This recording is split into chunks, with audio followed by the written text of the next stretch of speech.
Hey founders, my name is John Ladaga. I am the co-founder of a company called Sturppy. Our software has been used by more than 4,500 entrepreneurs to build financial models to eventually go on, raise money from all the way from pre-seed to Series A funding in the millions of dollars range. Today we're going to talk a little bit about how to build a financial model for a flat rate SaaS company. So let's talk just a little bit about that, what that means, and then we'll dive in, use this example company, Record Me, and I'll show you everything that goes into building out a model like this one. So first of all, SaaS, software as a service. You've probably heard of it if you clicked on this video.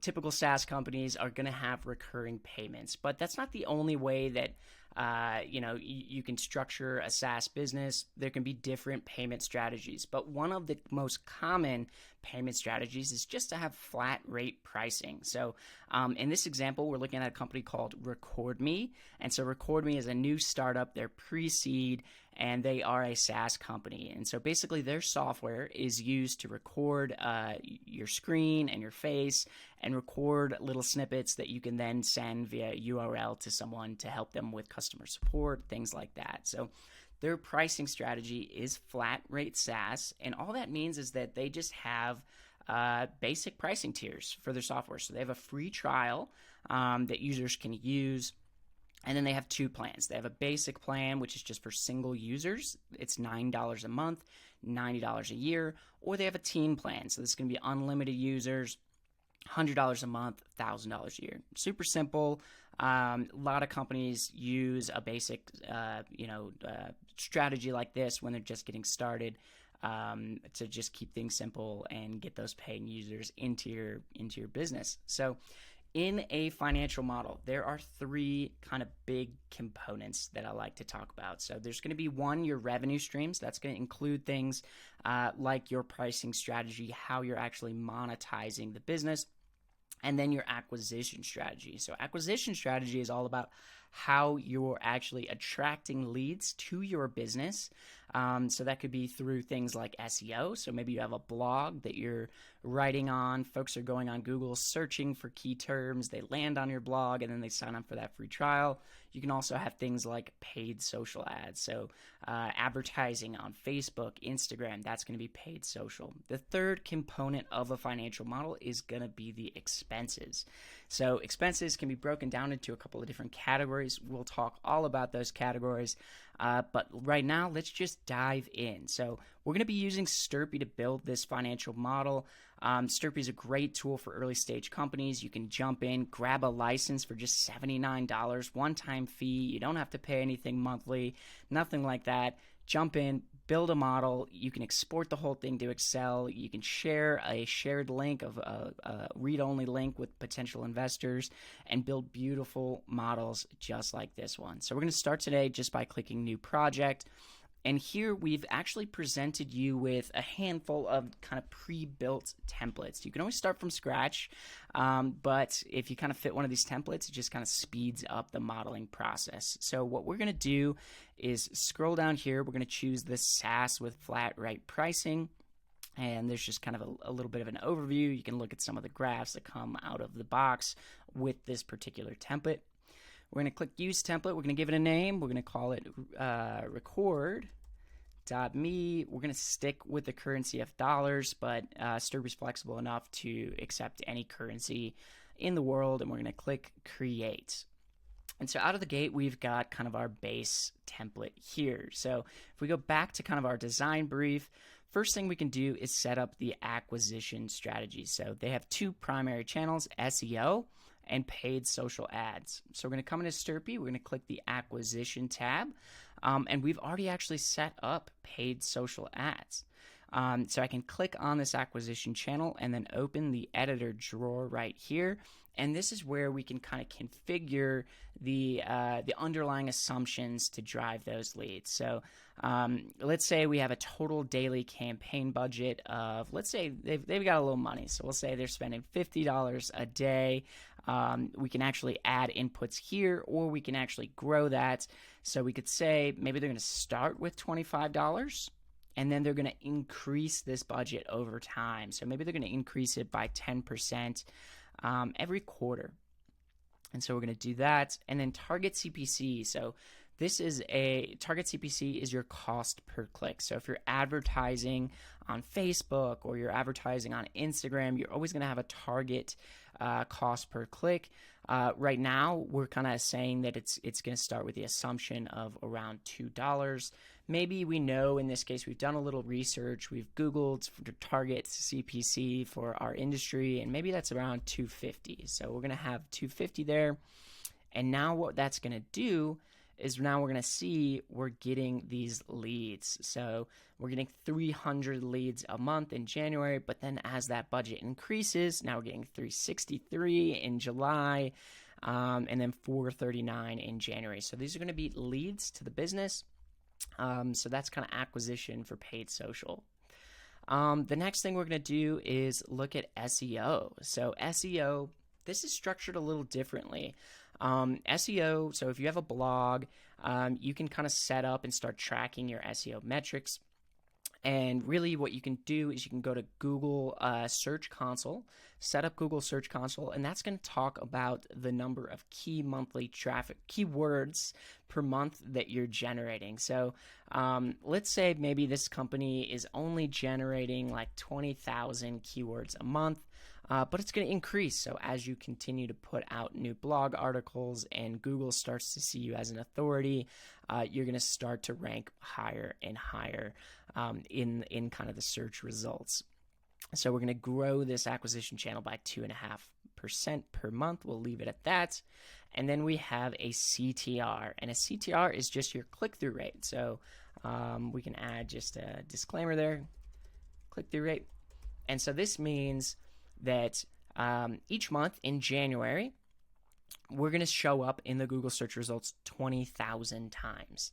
And on average, you might not be in that front few results on the Google search tab. I don't know the last time you visited the 50th search page, but not a lot of folks click there. So the click-through rate, the percentage of people that are actually clicking on my blog is only going to be about 3%. And so 3% is a nice baseline for early stage businesses, for all businesses in general as far as SEO. So that's pre-populated there. And now what we can see is we have SEO leads that we're generating each month. And these are increasing because we've increased kind of the keyword monthly traffic, making the assumption that we're going to put out additional blogs, on a weekly or monthly basis. So our acquisitions are pretty set. We use this template. It also kind of pre-populated word of mouth.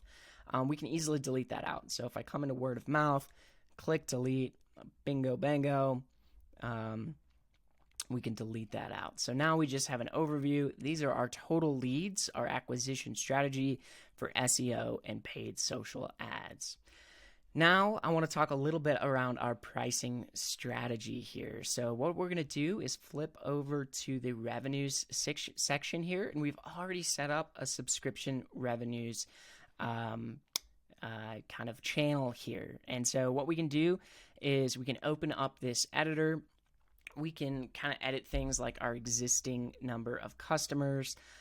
So maybe they do have some existing customers. Maybe let's say they have 100 paying customers already, and so we want to update that to show those 100 paying customers.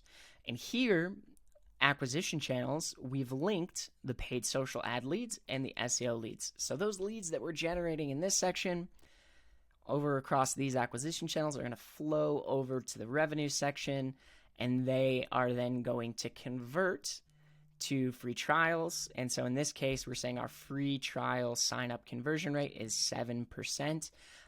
Maybe that's a little aggressive. Maybe we're not as good at converting those leads to free trials at the beginning, and we want to say it's 5%, but then we're going to get better over time. So maybe we're going to increase this free trial sign up conversion rate. And then we want to set kind of a threshold, an upper bound to say we're probably not going to do better than maybe 10% over time. So we're not going to go above that 10%. So now we can see those changes kind of happening. We can scroll down here and see free trial signups. And so we start at converting 5% of those free trials. And then in September 23, we kind of hit that 10%. Now, the other thing that every SaaS company is going to have is a churn rate, right? So we have a churn rate of our paying users, and we also have a conversion rate of our free trial users to paid users. So maybe we're converting 35% of those free trial users to paid users. That would be awesome. And then 7% of the time they are churning. And churn just simply means the number of customers you're losing per month. So we're basically saying we're going to generate those leads in acquisition. 5% of those leads are going to convert to free trials. 35% of those free trial users are going to convert to paid users. And then each month we're going to lose 7% of our user base. And so we can see that in some of the graphs here. So if we look, we have new free trials, we have new paying subscribers on this graph right here. We can look at a graph of our total subscribers just like this.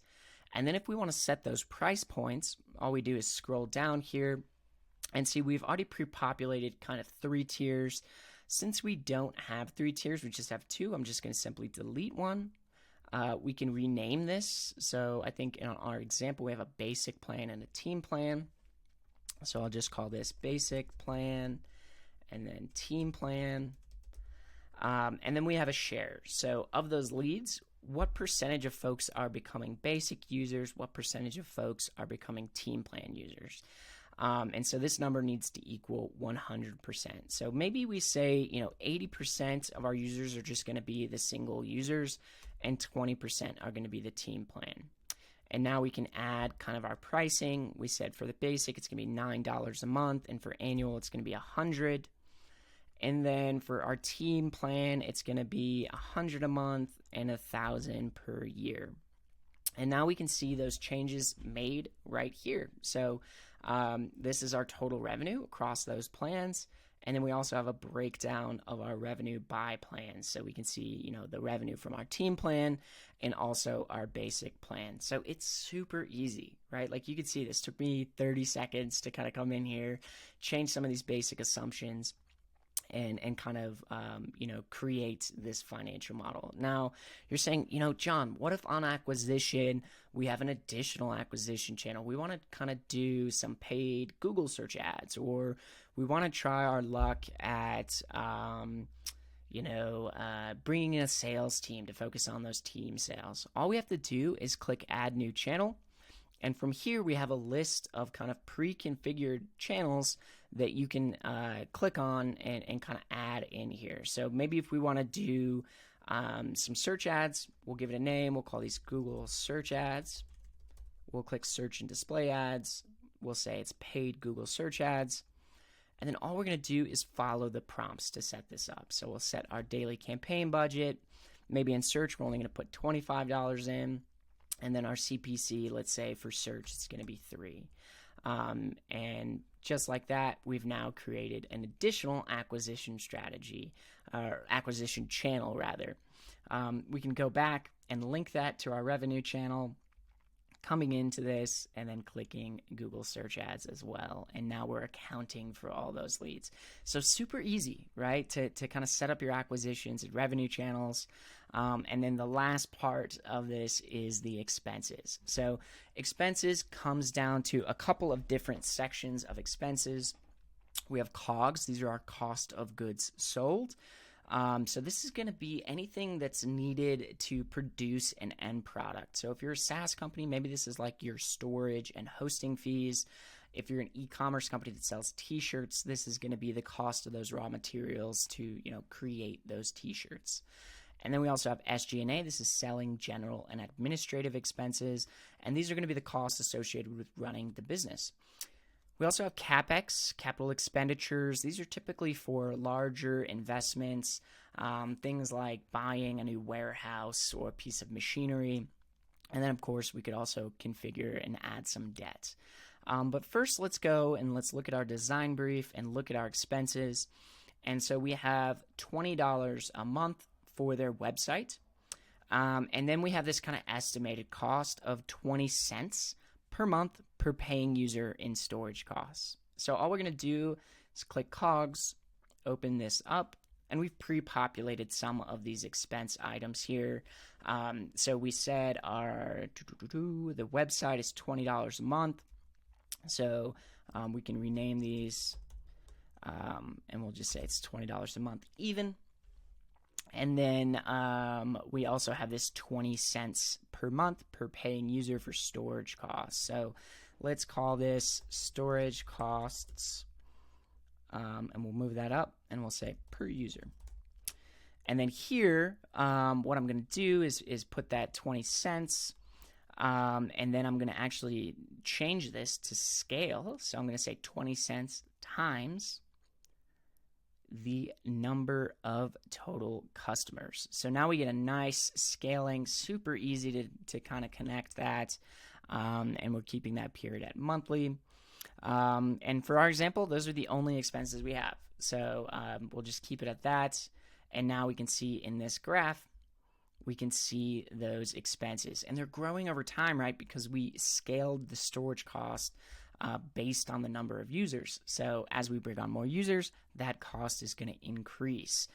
So this is kind of a really important aspect of building a financial model that scales with your business, is to remember how to scale those expenses as well. So we've done that really easily, just like that. We can come back, look at our design brief here, SG&A costs. So again, these are sales, general, administrative costs. Let's say that they have, Microsoft 365 for things like emails, Microsoft Team, and that's going to be $50 per employee. And then they're going to have some legal fees, so $1,000 per quarter. And then finance and accounting and bookkeeping is going to be $400 a month. So let's go ahead and set that up within Sturppy. So we're going to come back to the expenses, click into SG&A, click general and administrative, open up the editor, and we've got a bunch of pre-populated expenses here. So we can kind of delete those out that we don't want. First thing we said was Microsoft 365, $50, and same thing. So in COGS, we scaled on the number of customers. In here, we can also scale on the number of employees. So super useful to do that. Other costs we had were legal fees, and that was $1,000 a quarter. And so I'm going to change the period to be quarter. And then we also had bookkeeping, accounting. Whoops, that's 2Ks in bookkeeping. And that was going to be $400 a month. And so all I can do is, delete out these other expenses, just leaving the 3 that I have. And we could see down here that since we have paid acquisition, we created that Google search ads and paid social ads. That's also going to be pulled into your selling and general administrative expenses automatically. And so now we have a nice graph of kind of our expenses. So we can see our legal fees that are happening every quarter. We can see our Google search ads. And we can also see, the bookkeeping that's going to be a monthly expense just like that. So really easy to set up your expenses. And the last thing we need to do is kind of set up the team structure. So in this particular startup, we have 2 co-founders. They're paying themselves that kind of ramen salary in the beginning, only $2K a month. Been there, done that, know exactly how these founders feel. And then they also have a junior developer at $5K a month, and then they want to hire 1 customer support rep at $2K a month. And so all we're going to do is open up the employees section. And so we have these 2 co-founders. We've already added them in there. We can give them a name. This one's Bob and this one's Sally. We've already set their salaries to $2,000 a month.